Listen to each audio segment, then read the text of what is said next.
Bonjour, bonjour à tous, bonjour à toutes. Je suis heureuse de vous retrouver aujourd'hui pour vous présenter cette vidéo sur la playlist psychologie qui va traiter de la mise à jour et de la mise en route des mots pour faire comme un lexique sur ces vidéos que j'ai déjà présentées et que je présenterai à l'avenir, pour que nous puissions entrer en congruence et puis nous rendre disponibles à être sur la même longueur d'onde. Je vais faire une parenthèse importante. Je vous remercie à ceux et celles qui se sont déjà abonnés à ma chaîne. Ça m'a beaucoup touchée et je vous livre un grand merci. Et puis, je vous donne une information aussi concernant les gens qui ont pu s'inscrire sur ma newsletter. Il m'est arrivé un ennui en changeant d'adresse de boîte mail. J'ai perdu toutes les adresses des gens qui s'étaient inscrits à la newsletter. Donc, je vous invite à vous réinscrire. Et puis, une mauvaise nouvelle n'arrivant jamais seule, le dernier article de blog que j'ai écrit s'est inscrit en 404, ça veut dire que la page était introuvable.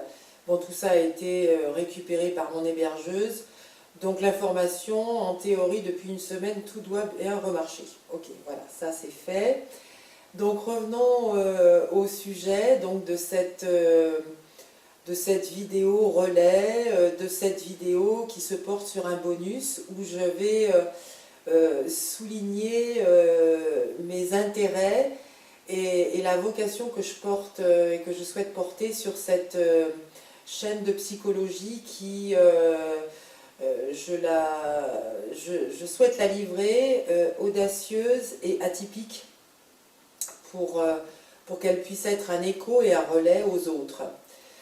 Donc, le trait majeur, c'est ouvrir en conscience pour vous vos points de vue, vous donner un format, des reliefs différents, des pistes de réflexion, vous donner des outils pour prendre du recul en fait. Parce que c'est avec le recul qu'on arrive à retrouver l'oxygène sur les situations. Alors je vais vous indiquer, vous donner ce lexique, cette transmission et cette transition aujourd'hui pour décliner sur deux plans. Je vais parler de la formule et de la description des mots qu'on peut revisiter ensemble et que je revisiterai toujours. Et puis aussi une échelle qui est intéressante, c'est l'échelle du théâtre. Qu'est-ce que j'entends par la formule et revisiter les mots? Les mots m'interpellent tout le temps, souvent, et j'entends ce qui en est traduit souvent, et ce que je dirais, vous l'avez entendu dans la jalousie, sur ce thème de banalisation. Donc j'entends pour parler de psychologie, j'entends des gens qui disent, elles sont très bien ces vidéos, le pervers narcissique, le menteur, le manipulateur. Et ce que je vais distinguer là-dessus, c'est que déjà il y a une position du bourreau, victime, du sujet qu'on va regarder. Et quand on écoute ça, on peut se prêter à opérer un schéma de dire ah, je suis la victime et lui c'est le méchant, ou je suis le gentil et lui c'est le méchant. Donc, moi, dans mes vidéos, vous ne trouverez pas ça.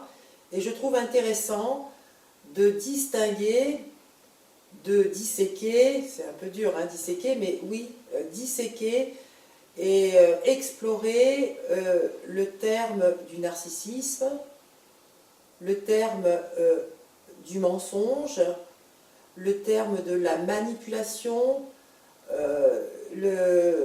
et traduire aussi, par exemple, sur une situation, on parle d'acte manqué, et se repositionner en disant acte réussi. Bon, c'est pas une provocation, c'est une étude, une exploration, d'accord? Comme par exemple lorsque je parlais de quand j'ai décliné et que j'ai présenté cette vidéo sur choisir. Quand je dis choisir, c'est décider. En mettant ce pied-là à l'étrier, je vais développer une vidéo, ça m'a fait penser à dire décider, c'est comprendre. Donc on regardera ça ensemble. Comprendre, c'est quoi, et je vais préparer quelque chose à ce sujet-là. Ou alors encore d'autres termes, c'est c'est décliné à l'envi. À chaque fois on entend ah oui, il faut savoir lâcher prise, lâcher prise. Je m'intéresserai davantage au lâcher prise avec le détachement. Je ne leur donne pas le même accord, la même valeur, la même importance et la même direction. Donc ça, c'est sur cette provocation que j'aurai sur le fait de revisiter les mots. Et c'est ce chemin-là que je vais explorer en 2020 sur les prochaines vidéos. Aujourd'hui, je trouve intéressant de se positionner pour avoir une piste de recul sur la position du théâtre. Alors, qu'est-ce que c'est que le théâtre? Qu'est-ce qu'on fait quand on va voir... Qui voyons-nous quand on est au théâtre? On voit des acteurs, nous sommes le public. Ces acteurs jouent une pièce qui a été mise en scène par un metteur en scène. Donc là, je commence à prendre du recul, et quand il y a une situation qui, à mes yeux, devient compliquée à analyser, je vous invite, si ça vous intéresse, à prendre cette position-là, à faire un jeu de rôle dans votre esprit, dans votre sens d'analyse, en vous mettant respectivement à la place de l'acteur, du public et du réalisateur. Et quand vous êtes sur cette place, sur ces trois places, de voir le rôle prépondérant et prédominant que vous pouvez, parce que on a tous ces trois rôles dans une situation, à savoir que bon, l'acteur c'est un émetteur, il est dirigé par un metteur en scène qui va vous mettre à disposition et vous donner l'ordre, et le public va être le récepteur et il va recevoir et ressentir. Quelque part dans une situation, on est tous sur ces pluridisponibilités. Et je vous invite donc, enfin moi j'appelle ça se mettre derrière le rideau, être un explorateur et voir la part de responsabilité et la responsabilisation qu'on a sur ce fait d'être ce petit bout d'acteur, ce petit bout de public et ce petit bout de metteur en scène. Et choisir sur quel trait et sur quel plan on peut jouer pour essayer de bouger les situations. Je trouve que c'est assez intéressant cette situation de prise de recul par rapport au théâtre. C'est un exemple, un conseil à suivre ou à ne pas suivre. Vous voyez l'usage que vous pouvez en faire. Bien entendu, sur ces vidéos, c'est une ouverture dans l'exploration à avoir un regard à 180 degrés. J'espère qu'elles offriront cela. Et voir à 360 degrés, c'est encore mieux.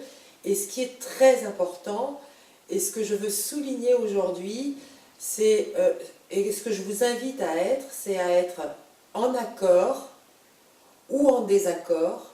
Ça, c'est important. Mais surtout, que vous puissiez être dans un esprit libre, dans votre liberté, et d'avancer sur ces reliefs-là, et surtout avec cet esprit de liberté de ne pas être dans le jugement. Jamais, jamais être dans le jugement. Vous voyez, la pièce de théâtre, ça permet justement cette rotation, ce mouvement et cette amplitude-là. J'espère que ça pourra créer des congruences, que nous pourrons nous trouver sur les mêmes longueurs d'onde, que vous serez dans votre esprit de liberté et d'interprétation sur vos situations.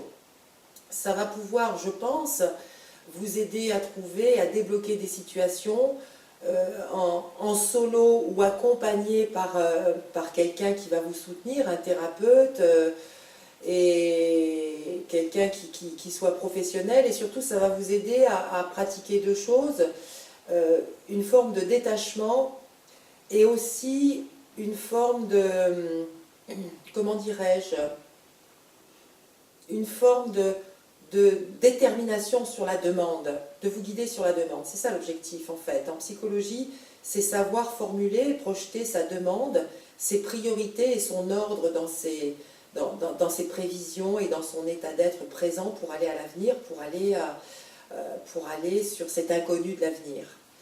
Il y a des choses, il y a aussi une chose, alors après le théâtre aussi, ça c'est une formule qui sera plus de l'ordre de la philosophie ou voire de la poésie.